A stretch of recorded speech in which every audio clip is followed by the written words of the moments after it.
Raise your hand if you've been personally victimized by this owl necklace. Yeah, we've all been there, and it's all thanks to the twee aesthetic of the 2010s. And unfortunately, or fortunately, depending on how you look at it, the twee aesthetic is back in the evolved form of whimsy twee. So whimsy twee is an aesthetic that emerged on TikTok around 2024 to 2025. It has a sense of childlike wonder, playful use of bright colors and patterns, and it often incorporates nostalgic motifs like children's books and children's toys. It draws a lot from the twee aesthetic of the early 2000s to 2010s, but it is a little bit different. So first I'm going to talk about its parent aesthetic, the twee aesthetic. So according to aesthetics.fandom.com, twee is an aesthetic that emerged in the 1980s actually. It was primarily a reaction against the harshness of the post-punk music scene, and it was derived from British slang for sweet, reflecting the aesthetic's emphasis on delicacy and a childlike innocence. The term was initially used in a derogatory manner but was later reclaimed by the indie pop music scene in the UK and the US. It became really popular again around the 2010s, which was when the Tumblr grunge era was really popular, as well as the indie sleaze aesthetic. So I think it was kind of a response to that hardcore, grungy, and party vibes they had going on.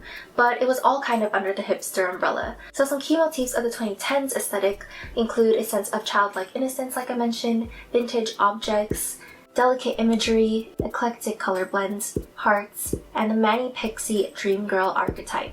Key colors include pastel colors, bright colors, and often used in eclectic combinations. And some key values of the OG or 2010s twee aesthetic include nerdiness, romanticizing childhood innocence, sweetness, shyness, and I think that a lot of this, like the values of the twee aesthetic back then, translate also to the whimsy twee aesthetic of today. Those who partook in the twee trend of the 2010s really loved unique vintage items that strayed away from mainstream trends, and the biggest idols of the twee aesthetic were Zooey Deschanel in both New Girl and 500 Days of Summer, Alexa Chung, and Taylor Swift. They also tended to idolize Wes Anderson's filmography, especially with the color palettes of those films, saturated pastels, warm, homey shades of tan and brown. They fit perfectly into the twee aesthetic.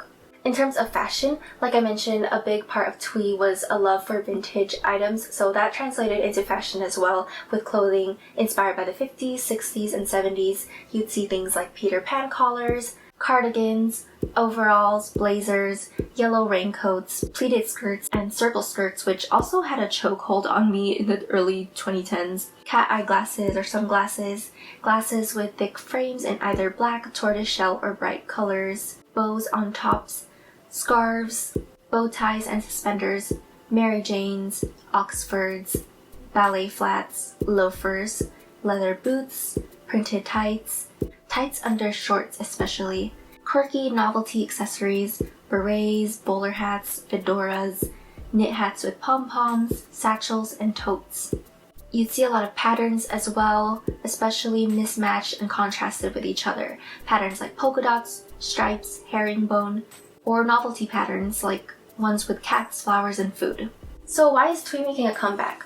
I feel like it's similar to the 2010s where the aesthetics were kind of a response to the Y2K McBling eras, and twee was kind of the nerdy, artsy sister of the Tumblr grunge aesthetic, and I feel like that translates to today as well. With Y2K and indie sleaze making a comeback, it only makes sense that twee would make a comeback as well. The weird girls need an aesthetic to latch on to as well, and I mean that with all respect because I definitely am one of the weird girls myself.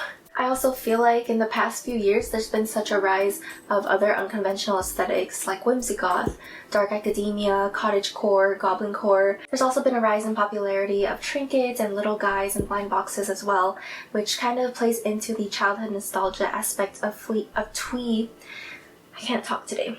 And overall, just I feel like everyone wants to romanticize their life a little bit more and be themselves and be quirky. You even see twee coming back on the runway, like in Coach's 2022 spring collection, which according to Vogue.com was heavily inspired by the American sportswear designer Bonnie Cashin, who designed for Coach in the 1960s. Sure, it was a little twee, but sweet sincerity is shaping up to be the mood in New York this season. Even the bitterest among us can't help feeling happy to be back at it. Fashion is always cyclical, and it just makes sense that twee would come back. So what does Twee look like now? Twee is now called Whimsy Twee, and it literally looks like if Whimsigoth and Twee had a baby. So you'd see a lot of Whimsigoth elements like patterns and prints very similar to it, but also the vintage inspired silhouettes and 50s and 60s inspired fashion that the 2010s Twee had. Compared to the 2010s Twee pastel fashion color palette, the color palette of Whimsy Twee is a little bit more toned down, more warm, like warm earthy colors, deep red and olive greens.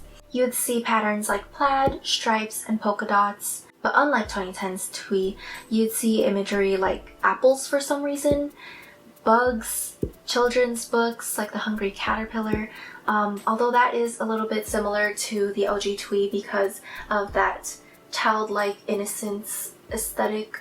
You'd also see fruits and buttons, lots and lots of buttons. For some reason, buttons just look so cute in this aesthetic. For fashion items, I'd look for puff sleeve tops and puff sleeve dresses, vests, mini skirts, shorts, ruffles, cardigans, especially cardigans with funky vintage prints, baby doll tops and dresses, ballet flats, ballet sneakers, Mary Janes, colorful printed tights, homemade items like knitted or crocheted purses and accessories, scarves, funky socks, berets, newsboy caps, fingerless gloves, and leg warmers. So to me, it really looks like a blend of like Whimsigoth patterns and accessories mixed with Twee fashion items as well. So if you want more inspiration, try looking up Whimsigoth outfit ideas and 2010s Twee outfit ideas and mixing them together if you run out of inspiration when searching Whimsy Twee. And finally, let's talk about where to shop. So first of all, I think thrifting and DIYing items is the best way to go for this aesthetic because it's based on an aesthetic from the 2010s. So there's a lot of items already in the thrift store there from the old aesthetic. And there's a big emphasis on like homemade items in this aesthetic. It's almost kind of grandma core-ish. So I think you could DIY a lot of items like crochet or knit some sweaters, cardigans, purses, scarves, etc. And you can make exactly what you want for your outfit. Be creative with it. You could sew on some buttons as well, or you could thrift flip some items or add some buttons or embroidery to something you already have. Oh, and by the way, I do have a Pinterest board on Whimsy Twee already on my Pinterest account, so check it out. I'll link it in the description below. You can also try thrifting online on Depop, Vinted, or Mercari, or any of those secondhand shopping sites. But if you really don't want to thrift or make things yourself, some other shops include 6 Dimension, which has some really cute prints and funky designs. I really like their stuff, so check them out.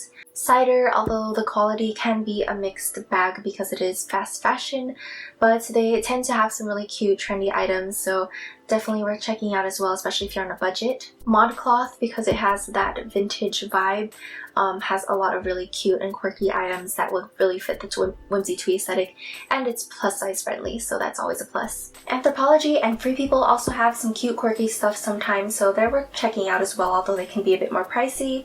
Betsy Johnson is the queen of quirky and novelty items, so definitely check that one out. I also found this really cute small business on Instagram called Twin Stitched, and they make the cutest little purses. They have these little heart-shaped ones and they have these cherry ones that I love, so I recommend checking them out as well. And of course Etsy, because they have a lot of cute handmade goods. You might have to dig a little deep because I see a lot of dropship items on there now, but they definitely have some cute options if you look hard enough, so check out Etsy as well. But that's pretty much all I have for you today. What do you guys think of the OG Twee aesthetic as well as the revived Whimsy Twee aesthetic? Let me know your thoughts down in the comments below. Which aesthetic would you wear and what videos do you guys want to see in the future? And I will see you guys next time.